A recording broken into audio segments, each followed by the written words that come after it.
रामकृष्ण हरी मंडळी, भारतातील आधुनिक योगी व संत, हठयोगी व जलतपस्वी म्हणून देशभरातील साधू संतांमध्ये विख्यात दत्तावतारी संत स्वामी गगनगिरी महाराज। आज आपण दर्शन घेऊया स्वामी गगनगिरी महाराजांचे खोपोली येथील मठामध्ये। तसेच आश्रम परिसर पाहत आश्रमाबद्दल व स्वामी गगनगिरी महाराज यांना मिळालेली नाथ संप्रदायाची दीक्षा, तसेच त्यांनी केलेले भारत भ्रमण अशा काही गोष्टींबद्दल जाणून घेऊयात।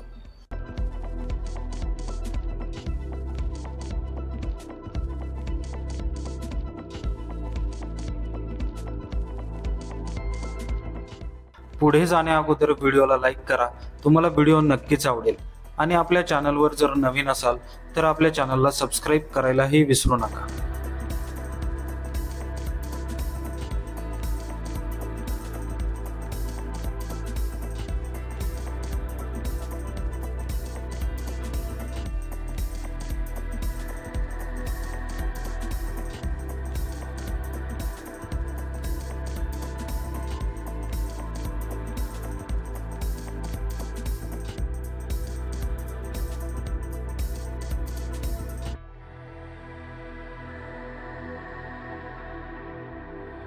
स्वामी गगनगिरी महाराज पाताळगंगा तीर्थक्षेत्र खोपोली येथील आश्रम अतिशय सुंदर स्वच्छ निसर्गाच्या व सह्याद्री पर्वतरांगेच्या पाताळगंगा नदीच्या काठी उभारण्यात आला आहे। आत प्रवेश करताच अतिशय शांत व एक अलौकिक ऊर्जेची जाणीव होते। गगनगिरी महाराज हे चालुक्य सम्राट पहिल्या पुलकेशीन ह्यांच्या घराण्यातील होते। श्रीपाद गणपतराव पाटणकर हे त्यांचे मूळ नाव। महाराजांचा जन्म सातारा जिल्ह्यातील पाटण तालुक्यात असलेल्या मनदुरे ह्या गावात 30 नोव्हेंबर 1906 मध्ये दत्त जयंती दिवशी झाला। या आश्रमात अनेक धार्मिक विधी साजरे केले जातात। गुरुपौर्णिमेला लाखो भाविक खोपोली येथे येतात। कोजागिरी पौर्णिमेला मनोरी आश्रमात दरवर्षी लक्षद्वीप सोहळ्याचे आयोजन केले जाते। दत्त जयंती उत्सव हा खोपोली व गगनगड आश्रमात मोठ्या उत्साहात पार पडतो। महाराजांच्या वडिलांचे नाव गणपतराव व आईचे नाव विठाबाई। महाराजांच्या वयाच्या 3ऱ्या वर्षीच त्यांच्या आईचे व 5व्या वर्षाचे असताना वडिलांचे निधन झाले। वयाच्या 6व्या वर्षी त्यांनी घर सोडले। लहान वयातच ईश्वर प्राप्तीची ओढ, त्यामुळे सुरुवातीपासूनच ते नाथ संप्रदायाच्या संपर्कात आले। 32 शिराळा येथे आल्यावर वयाच्या 7व्या वर्षी त्यांना नाथ संप्रदायाची दीक्षा मिळाली।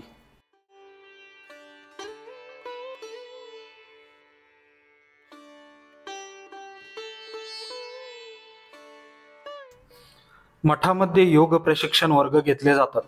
तसेच जर आपण मठामध्ये थांबणार असाल तर अतिशय भव्य व सुंदर भक्त निवास देखील आहे।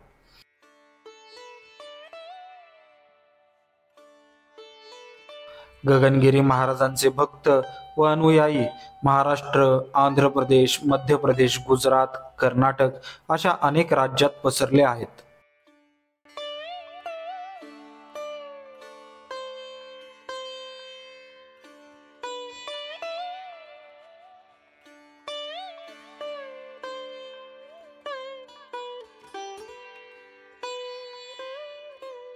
पुढे आल्यावर बायोगॅस प्लांट पाहायला मिळतो। ह्या बायोगॅस प्रकल्पात शेण आणि पाण्याचा वापर करतात। हा प्रकल्प कोठेही उभारता येऊ शकतो। प्रकल्पात उत्पादित होणारा बायोगॅस वातावरण शुद्ध व स्वच्छ ठेवण्यासाठी मदत करतो।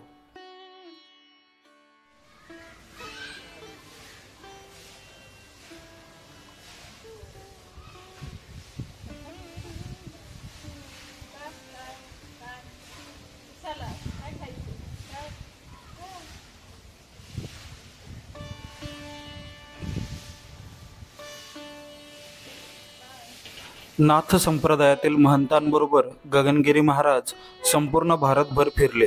तसेच नेपाळ, भूतान, मानसरोवर, गौरीशंकर, गोरख दरबार, गोरखपूर, पशुपतीनाथ येथून ते अल्मोडा येथे गेले। गंगा नदीचे खोरे हिमाचल प्रदेश येथूनही त्यांनी आध्यात्मिक ज्ञान संपादित करण्यासाठी प्रवास केला।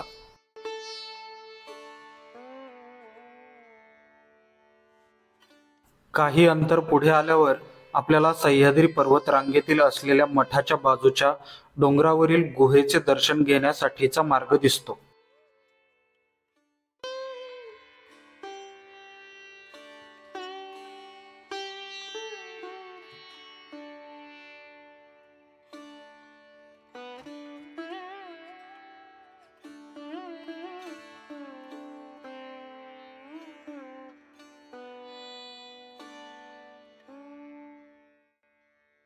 नाथ संप्रदायाची दीक्षा घेऊन चित्रकूट पर्वतावर चित्रानंद स्वामी यांची भेट झाल्यावर महाराजांनी पायी भारत भ्रमण सुरू केले. काश्मीर, लडाख येथील हिमालयातून सिंधू नदीच्या खोऱ्यातून भ्रमण करीत हिमाचल प्रदेश ओलांडून बद्रीनाथला आले. बद्रीनाथ जवळील व्यासगुफेत महाराज दमून भागून पहुडले असताना त्यांची भेट एक कफनीधारी साधूंशी झाली. त्या साधूंनी महाराजांना तुला सर्व सिद्धी प्राप्त होईल, सर्व मानवांचे कल्याण तुझ्या हातून होईल, तू आता दक्षिणेकडे चालत राहावे असे सांगितले. महाराज हरिद्वार पासून दिल्लीपर्यंत तसेच पुढे भोपाळपर्यंत पायी प्रवास करीत आले. तेथे तलावाकाठी स्नान करून बसले असताना त्यांची भेट कोल्हापूरचे राजे व काही सरदार यांच्याशी झाली. त्यांच्याशी मराठी भाषेत संवाद व महाराजांचे तेज याने प्रभावित होऊन महाराजांना ते आपल्याबरोबर कोल्हापूरला घेऊन आले. 1932 ते 1940 सालापर्यंत महाराजांनी दाजीपूर येथील पाटाचा डंक या भागात राहून तपसाधना केली. महाराजांना जलतपस्वी म्हणून देखील ओळखले जाते, कारण निर्मनुष्य व अनेक हिंस्र श्वापदे असणाऱ्या गगनगडावरील 52 कुंडे व सांगलीतील वाटार येथील डोहात त्यांनी दीर्घकाळ जलतपश्चर्या केली. त्यासाठी ते पाण्याच्या तळाशी जाऊन योगिक क्रियांच्या सहाय्याने कित्येक तास ध्यान लावून बसत असे. महाराजांना योगशास्त्रातील विमल ज्ञान, शिवयोग, उन्मनी विद्या, गोरक्षनाथी विद्या अशा अनेक विद्या आत्मसात होत्या.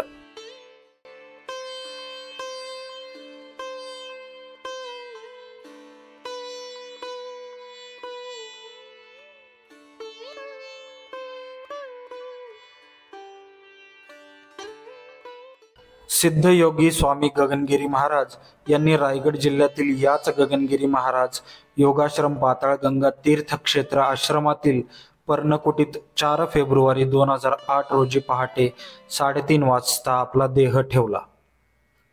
गगनगिरी महाराजांचे भक्त व अनुयायी महाराष्ट्र, आंध्र प्रदेश, मध्य प्रदेश, गुजरात, कर्नाटक अशा अनेक राज्यात पसरले आहेत.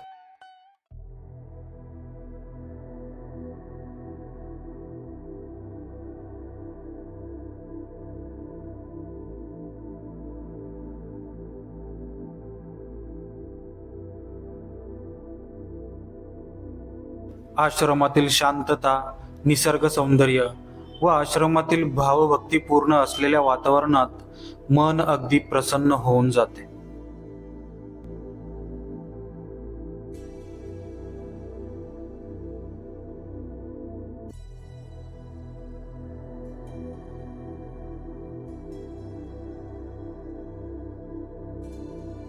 चला तर मग भेटूया अशीच नवीन माहिती घेऊन नव्या ठिकाणी.